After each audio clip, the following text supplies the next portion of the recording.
ಹಾಗೂ ನಾರಾಯಣಸ್ವಾಮಿ ಹಾಗೂ ನಾರಾಯಣಮ್ಮ ಅವರೇ, DC ಬ್ಯಾಂಕ್ ನಿರ್ದೇಶಕ ಇರ್ತಕ್ಕಂಥ ರಘುಪತ್ ರೆಡ್ಡಿ ಅವರೇ, ಹಾಗೂ ಪ್ರಗತಿ ಚಾರಿಟಬಲ್ ಟ್ರಸ್ಟ್ನ ಸೋದರ ಮಿತ್ರರಾಗಿರ್ತಕ್ಕಂಥ ಮುನೇಶ್ ಅವರೇ, ಹಾಗೂ ನಮ್ಮ ನಿನ್ನೆ ತಾನೇ ನನ್ನ ತಾಲೂಕು ಆಡಳಿತಕ್ಕೆ ಮತ್ತೊಬ್ಬ ಫ್ಯಾಮಿಲಿ ಮೆಂಬರ್, ನನ್ನ ಕುಟುಂಬದ ಸದಸ್ಯರಾಗಿ ಬಂದಿರತಕ್ಕಂಥ ನಮ್ಮ ಕಾರ್ಯನಿರ್ವಹಣಾ ಅಧಿಕಾರಿಗಳಾಗಿರ್ತಕ್ಕಂಥ ಬಾಬು ಅವರೇ, ಎದ್ದೇಳಿ ಎಲ್ಲ ಪರಿಚಯ ಆಗಲಿ. ನಿನ್ನೆ ತಾನೇ ನಮ್ಮ ಊರಿಗೆ ಹೊಸದಾಗಿ ಕಾರ್ಯನಿರ್ವಾಹಕರಿಗೆ ಬಂದಿದ್ದಾರೆ. ತುಂಬ ಕ್ರಿಯಾಶೀಲ ವ್ಯಕ್ತಿ.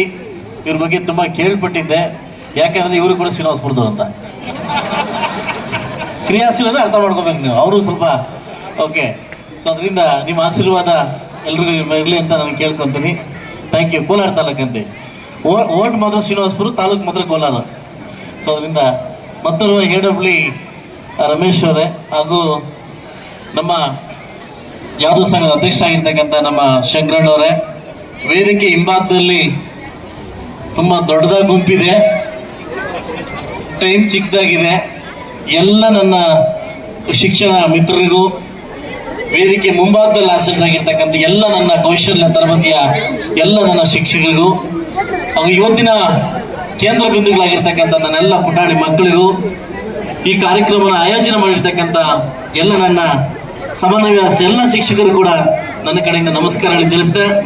ಮಾಧ್ಯಮ ಮಿತ್ರರಿಗೆ, ವಿಶೇಷವಾಗಿ ಮಾಧ್ಯಮ ಮಿತ್ರರಿಗೆ ನನ್ನ ಕೃತಜ್ಞತೆ ಸಲ್ಲಿಸ್ತಾ, ಈ ವೇದಿಕೆ ಸುಮಾರು ದಿವಸಗಳ ಹಿಂದೆ ಕಾರ್ಯಕ್ರಮ ಫಿಕ್ಸ್ ಆಗಿತ್ತು. ಕೆಲವು ಕಾರಣಾಂತರಗಳಿಂದ ಕಾರ್ಯಕ್ರಮ ಮುಂದೂಡಾಯಿತು. ಇವತ್ತು ವಿಶೇಷವಾಗಿ ಪ್ರತಿಭಾ ಕಾರಂಜಿ ಅಂತಂದರೆ ಗೌಪ್ಯವಾಗಿ ಅಡಗಿರ್ತಕ್ಕಂಥ ಮಕ್ಕಳ ಕೌಶಲ್ಯವನ್ನು ಒಂದು ವೇದಿಕೆ ಮುಖಾಂತರವಾಗಿ ಮಕ್ಕಳು ವಿದ್ಯಾರ್ಥಿದಲ್ಲಿ ಮಾತ್ರ ಅಲ್ಲ, ಶೈಕ್ಷಣಿಕ ಮಾತ್ರ ಅಲ್ಲ, ಒಂದು ಬೇರೆ ಸಾಂಸ್ಕೃತಿಕ ಮತ್ತು ಇತರೆ ಪ್ರತಿಭೆಗಳು ಕೂಡ ಆಚೆ ತರ್ತಕ್ಕಂಥ ವೇದಿಕೆ ಈ ಪ್ರತಿಭಾ ಕಾರಂಜಿ ಆಗಿದೆ. 1ನೇ ತಾರೀಕಿಂದ 4ನೇ ತರಗತಿ, 4ನೇ ತಾರೀಕಿಂದ 7ನೇ ತರಗತಿ ಮಕ್ಕಳಿಗೆ ಯೋಗಾಸನದಿಂದ ಹಿಡಿದು, ಒಂದು ಚಿತ್ರಕಲೆಯಿಂದ ಹಿಡಿದು, ಸಾಹಿತ್ಯದಿಂದ ಹಿಡಿದು ಮಕ್ಕಳನ್ನು ಕೂಡ ಪ್ರತಿಬಿಂಬಿಸುತ್ತ ಕಾರ್ಯಕ್ರಮವನ್ನು ನಮ್ಮ ಸರ್ಕಾರ ವಿನೂತನವಾಗಿ ಆಯೋಜಿಸಿದೆ. ಇದಕ್ಕೆ ತಾವೆಲ್ಲ ಶಿಕ್ಷಕರು ಕೂಡ ತನ್ನ ಮಕ್ಕಳಂತೆ ಕೂಡ ಈ ಕಾರ್ಯಕ್ರಮವನ್ನು ಆಯೋಜನೆ ಮಾಡಿದ್ದಾರೆ. ಒಂದೇ ಒಂದು ನೋವು ತರ್ತಕ್ಕಂಥ ಸಂಗತಿ ಏನಂತಂದರೆ, ಅವಾಗಲೇ ಈ KEB ಅವರು ಒಂದು ಕೆಲಸ ಮಾಡೋದು ಏನಂತಂದರೆ, ನಾವು ಪ್ರತಿಭಾ ಕಾರಂಜಿ ಬರೆಸ್ತೀವಿ, ಪ್ರಬಂಧ ಸ್ಪರ್ಧೆ ಬರೆಸ್ತೀವಿ ಅಂತಂದ್ರು. ನಾವು ಒಬ್ಬರಾದ್ರೂ ಗಂಡು ಮಕ್ಕಳು ಬರ್ತಾರ ಅಂತ ವೇಟ್ ಮಾಡ್ತಾ ಇದ್ದೆ. ಒಬ್ಬರು ಬಂದ, ಮೋಸ್ಟ್ಲಿ ಅವ್ರ ತಂದೆ ತಾಯಿಗೆ ಸನ್ಮಾನ ಮಾಡಬೇಕು ಅನ್ಕೊಂತೀನಿ. ಯಾರು ಹೇಳಿ, ಆ ಮಾಸ್ಟರ್ ಹೊಡಿತಾರಪ್ಪ ಚಪ್ಪಾಳೆ ರೀ. 12 ಜನ ಹೆಣ್ಮಕ್ಳೆಲ್ಲ ಒಬ್ಬ ಗಂಡು ಮಗನ್ ಬಂದವನ್ರಿ. ಇದು ಗಂಡು ಮಕ್ಕಳಿಗೆ ಇದಕ್ಕೆ ಎಷ್ಟು ಅವಮಾನ ಅಂತ, ಎಷ್ಟು ಅವಮಾನ ಇದಕ್ಕೆ ಹೋಗ್ಲಿ. ಅಲ್ಲ, ಹೆಣ್ಮಕ್ಳು ಚಪ್ಪಾಳೆ ತರ್ತಾರೆ ನೋಡ್ರಿ. ಆ ಕಡೆ ಈ ಮುಳಬಾಗಿಲು ತಾಲೂಕಲ್ಲಿ ಏನಾಗಿದೆ ಈ ಗಂಡು ಮಕ್ಳಿಗೆ ಅಂತ ನನಗಂತೂ ಅರ್ಥ ಆಗ್ತಾ ಇಲ್ಲ. ನನಗೆ ರಾಜಕೀಯದಲ್ಲಿ ಮುಂದೆ ಇದ್ದಾರೆ, ಎಲ್ಲದರಲ್ಲೂ ಮುಂದೆ ಇದಾರಲ್ಲ, ಇದರಲ್ಲೂ ಕೂಡ ಜಾಸ್ತಿ ಯಾಕೋ ಮೇಡಮ್. ನನಗೆ ಗೊತ್ತಾಯ್ತು ನಿಮ್ಮ ಸೀಟ್ ಹಿಂದೆ ಇಟ್ಟು ನಿಂದೋಗಿರ, ನನಗೆ ಗೊತ್ತಾಯ್ತು.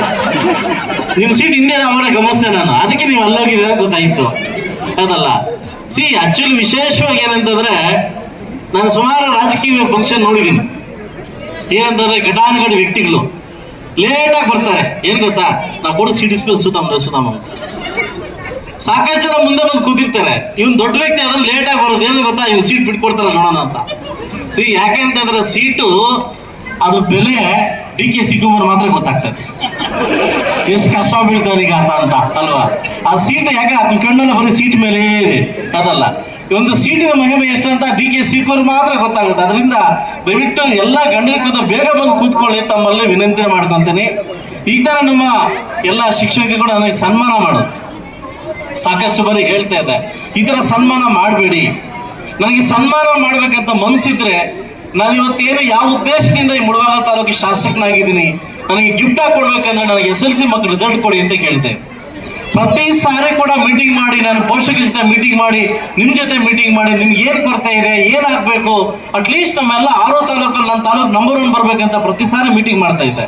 ಸೊ ನಾನು ಒಂದೇ ಕೇಳಿದ್ರು, ನೀವು ನಿಮ್ಮ ಶಾಸಕರಿಗೆ ಏನಾದರೂ ಒಂದು ಬಹುಮಾನ ಕೊಡಬೇಕು ಅಂತಿದ್ರೆ ನಮ್ಮ ಮಕ್ಕಳಲ್ಲಿ ರಿಸಲ್ಟ್ ಕೊಡೋ ಮುಖಾಂತರವಾಗಿ ನಾನು ಬಹುಮಾನ ಕೊಡಬೇಕು ಅಂತ ತಮ್ಮಲ್ಲಿ ವಿನಂತಿ ಮಾಡ್ಕೊತೀನಿ. ಅದನ್ನಂತ ಎಲ್ಲ ಪ್ರೌಢಶಾಲಾ ಶಿಕ್ಷಕರು ಕೂಡ ನಾನು ಮುಂದಟ್ಟು ಮಾಡ್ಕೊತ ಇದ್ದೀನಿ. ಯಾಕೆಂದ್ರೆ ನಾನು ಈಗ ತಾನೇ ಒಂದು 2 ನಿಮಿಷ ಒಬ್ಬರು ಗಮನಿಸ್ತೆ. ಯಾಕೆಂದ್ರೆ ನಮ್ಮ ಡಿ ಡಿ ಪಿ ಅವ್ರನ್ನ ಅವ್ರು ಈಗ ಕನ್ನಡ ಕಲಿತಾ ಇದ್ದಾರೆ. ಬಟ್ ರಿಸಲ್ಟ್ ಕೊಡೋ ಮುಖಾಂತರವಾಗಿ ಅವ್ರು ಕನ್ನಡ ಕಲಿಸಿ ಅವ್ರಿಗೆಲ್ಲ ಒಂದು ನಾನು ನೋಡಿದೆ, ಯಾವ ಡಿ ಡಿ ಪಿ ಅವ್ರು ಕೂಡ ಅಷ್ಟೊಂದು ಇರಲಿಲ್ಲ. ಬಟ್ ಅವ್ರಿಗೇನೋ ಒಂದು ಕಾಳಜಿ ಇದೆ, ಏನೋ ಕೊಡ್ಬೇಕಂತ. ಇಂಥ ಡಿ ಡಿ ಪಿ ಅವ್ರು ಬಂದಾಗ ಖಂಡಿತ ನಾವು ಉಳಿಸ್ಕೊಳ್ತಕ್ಕಂಥ ನಮ್ಮ ಧರ್ಮ ಆಗುತ್ತದೆ. ದಯವಿಟ್ಟು ಎಲ್ಲ ನನ್ನ ಪ್ರೌಢಶಾಲಾ ಶಿಕ್ಷಕರು ಕೂಡ ತನ್ನ ಮಕ್ಕಳಂತೆ ನಿಮ್ಮ ಶಾಲೆ ಮಕ್ಕಳಂತೆ ಯಾವತ್ತು ನೀವು ಕಾಣ್ತೀರಿ, ಖಂಡಿತ ಆಗಲಿ ಆಟೋಮೆಟಿಕ್ ರಿಸಲ್ಟ್ ಬರುತ್ತೆ ಅಂತ ಹೇಳ್ತಾ, ಮತ್ತೊಮ್ಮೆ ಮೊನ್ನೆ ಸೋಮವಾರ ನನ್ನ ಒಂದು ಚರ್ಚೆ ಇತ್ತು, ಕನ್ನಡ ಶಾಲೆ ಬಗ್ಗೆ ಚರ್ಚೆ ಇತ್ತು. ಆ ಚರ್ಚೆಗೆ ನಮ್ಮ ವಿಧಿವಶರಾದ ಶಾಮಶೇಖರಪ್ಪ ಇದಾದಾಗ ನನಗೆ ಚರ್ಚೆ ಕೊಡಲಿಲ್ಲ. ನಾನು ವಿಶೇಷವಾಗಿ ನನ್ನ ಶಿಕ್ಷಕರನ್ನು ಕೇಳ್ಕೊಳ್ಳೋದಿಷ್ಟೇ, ತಮಗೆ ಗೊತ್ತಿರಲಿ, ಪದೇ ದಿನ ಏನಾಗುತ್ತೆ, ಕನ್ನಡ ಶಾಲೆಗಳು ಏನಾಗ್ತಾ ಮುಚ್ಚುವಂಥ ಪರಿಸ್ಥಿತಿ ಬರ್ತಾ ಇದ್ದಾವೆ.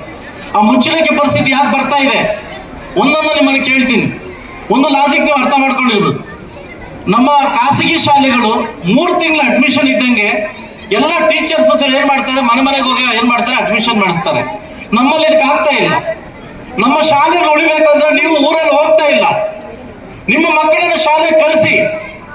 ಇವತ್ತೊಬ್ಬ ನಿಮ್ಮ ಶಾಸಕರು ಕನ್ನಡ ಶಾಲೆ ಓದಿರ್ತಕ್ಕಂಥ ವ್ಯಕ್ತಿಗಳೇ, ನಾವೆಲ್ಲರೂ ಕೂತಿರ್ತಕ್ಕ ಮಹಿಳೆಯರು ಕೂಡ ಕನ್ನಡ ಶಾಲೆ ಓದಿರ್ತಕ್ಕಂಥ ವ್ಯಕ್ತಿಗಳು. ಇವತ್ತು ನೀವು ಹೋಗಿ ಮನೆಗೆ ಏನಾದ್ರು ಅಡ್ಮಿಷನ್ ಮಾಡಿಸಿಲ್ಲ ಅಂತಂದ್ರೆ ಬಹುಶಃ 86 ಸ್ಕೂಲ್ ಇವತ್ತು ನಮ್ಮ ಮುಳುವಾಗ್ಲಲ್ಲಿ ಮುಚ್ಚುವಂತ ಪರಿಸ್ಥಿತಿ ಬಂದಿದ್ದಾವೆ. ದಯವಿಟ್ಟು ಇದನ್ನು ನೀವು ಫಾಲೋ ಮಾಡಲೇಬೇಕು. ಯಾಕಂದ್ರೆ ಖಾಸಗಿ ಶಾಲೆ ಇರ್ತಕ್ಕಂಥ ಏನು ಅವರ ಒಂದು ಮುತುವರ್ಜಿ ನಮ್ಮ ಕನ್ನಡ ಶಾಲೆಗೆ ಬರ್ತಾ ಇಲ್ಲ. ಏನೋ ಬಂದ್ರೆ ಸಾಕು, ಹೋದ್ರೆ ಸಾಕು, ಓದಾ ಪುಟ್ಟ ನಮ್ಮ ಮಟ್ಟಕ್ಕೆ ನಾವು ಶಾಲೆ ಮಾಡಿದ್ವಿ ಅಂದ್ರೆ ಖಂಡಿತವಾಗ್ಲೂ ನಮಗೆ ಉಳಿಸ್ಕೊಳ್ಳೋಕೆ ಕಷ್ಟ ಆಗ್ತದೆ. ಇಲ್ಲ ಒಬ್ಬ ಶಾಸಕರಿಂದನೋ, ಒಬ್ಬ ಡಿ ಡಿ ಪಿ ಇಂದನೋ, ಒಬ್ಬ ಬಿ ಇಂದನೋ ಶಾಲೆ ಉಳಿಸ್ಕೊಳ್ಳೋಕೆ ಆಗಲ್ಲ.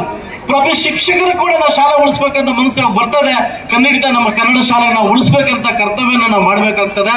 ಸೊ ಇನ್ನೊಂದು, ಯಾವಾಗ ಬಂದ್ರು ಕೂಡ ಶಿಕ್ಷಕರು ಬೈತಾರೆ ಅನ್ನೋ ಪರಿಸ್ಥಿತಿ ಇಲ್ಲಿ ಬೇಡ. ಆದ್ರೆ ಟೈಮ್ ಟು ಟೈಮ್ ಯಾವಾಗ ನೀವು ಹೋಗ್ತೀರಿ, ಟೈಮ್ ಟು ಟೈಮ್ ಯಾವಾಗ ನೀವು ಶಾಲೆ ಅಟೆಂಡ್ ಆಗ್ತೀರಿ, ಬಹುಶಃ ಶಾಲೆನ ಉಳಿಸ್ತಕ್ಕಂಥ ಔದಾರ್ಯವನ್ನು ನೀವು ಕಲ್ಕೊಂತೀರಿ ಅಂತ ನನಗೆ ಒಂದು ಭರವಸೆ ಇದೆ, ಆ ನಂಬಿಕೆ ಇದೆ ಅಂತ ಹೇಳ್ತಾ, ಇವತ್ತಿನ ಕಾರ್ಯಕ್ರಮಕ್ಕೆ ತಾವೆಲ್ಲ ಬಂದು ಇಷ್ಟು ಅದ್ದೂರಿಯಾಗಿ, ಇಷ್ಟು ವಿನೂತನವಾಗಿ ಈ ಕಾರ್ಯಕ್ರಮ ಆಯೋಜನೆ ಮಾಡಿಕೊಟ್ಟಿದ್ದೀರಿ. ನಿಮ್ಮೆಲ್ಲರಿಗೂ ನನ್ನ ಕಡೆಯಿಂದ ಥ್ಯಾಂಕ್ಸ್ ಹೇಳ್ತಾ, ಈ ಕಾರ್ಯಕ್ರಮಕ್ಕೆ ನಾನು ಇನ್ನೂ ಹೆಚ್ಚಾಗಿ ಮಾತಾಡ್ಬೇಕಂತ ಇದ್ದೆ. ಮತ್ತು ಟೈಮ್ ಅಭಾವ ತುಂಬಾ ಕಡಿಮೆ ಇರೋದ್ರಿಂದ ನಾನೆಲ್ಲ ಶಿಕ್ಷಕರು ಕೂಡ ಒಂದು ನನ್ನ ಮನೆ ಕೇಳ್ತೀನಿ. ಯಾಕೆಂದ್ರೆ ನೀವು ದೇವರುಗಳಿದ್ದಂಗೆ, ನೀವು ದೇವಸ್ಥಾನದ ದೇವರುಗಳಿದ್ದಂಗೆ. ಬಹುಶಃ ದೇವರು ತಪ್ಪು ಮಾಡಿರ್ತಕ್ಕಂಥ ವಿಧಿ ಯಾವತ್ತೂ ಪ್ರಪಂಚದಲ್ಲಿ ಕಂಡಿಲ್ಲ. ಬಟ್ ಯಾವುದೇ ವಿಚಾರದಲ್ಲೂ, ಎಂಥ ವಿಚಾರದಲ್ಲಿ ಬಂದರೂ ನೀವು ತಪ್ಪು ಮಾಡಕ್ಕೆ ಹೋಗ್ಬೇಡಿ. ನಾನು ಪ್ರತಿ ಸಾರಿ ಕೂಡ ಒಂದು ಡೈಲಾಗ್ ಹೊಡಿತಾ ಇರ್ತೀನಿ, ನಮ್ಮಲ್ಲಿ ರಾಜಕೀಯ ವಿಷ ಬೀಜ ಬಿತ್ತದ್ ಬೇಡ. ನಾವೆಲ್ಲ ಶಿಕ್ಷಕರು, ನೀವು ಇಷ್ಟೋ ಜನ ಹುಟ್ಟಾಗಿರ್ತಕ್ಕಂಥ ಪ್ರತಿಭೆಗಳು ಕರ್ನಾಟಕ ರಾಜ್ಯದಲ್ಲಿ, ಭಾರತ ದೇಶದಲ್ಲಿ ಇವತ್ತು ನಾಯಕರಾಗಿದ್ದಾರೆ.